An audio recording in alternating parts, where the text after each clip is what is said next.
Ay, pilit na ang langit. Ito lang. Ang ganda. Paiga ako. Oh. Kagawang tulig-tulig na, oh. Alam nyo ba yun? Binaliktad yun eh. Binaliktad lang nila yun. Dapat talaga kayong isip or utak o absent mind or baka naman nahaluan ang mga kaisipan ninyo.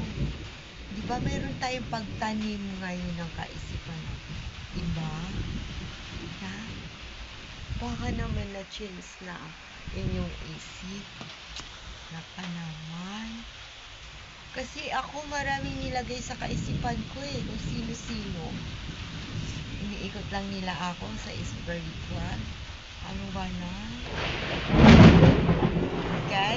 God, please, for my life and us and adya ay na ang kinahako ay namimigay siya ng mapanghusga sa kapwa. Ihinusga ng buhay ko, hindi ko ba tayo ay nangangarap? Ako rin nangarap ako, ganap ako sa lupa, pero nangarap ako. Pero nagantay ako. Ito yun eh. Years na eh. Ito yun.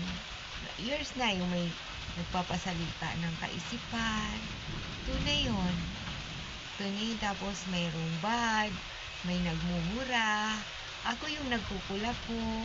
Mga anak ko yung nagsasabi, mga simbolo kong anak yung nagsasabi, si mama. Yun po yun. Yung iba ay bad po. But, kinukulap rin niyo po pag nagmumura sa spiritual na tawag o kaya sa boses ng mga megaphone nyo or sa speaker. Nagkabit ng mga speaker eh. Diba? May inatasan yan bawat lugar. Ano ko po, diba?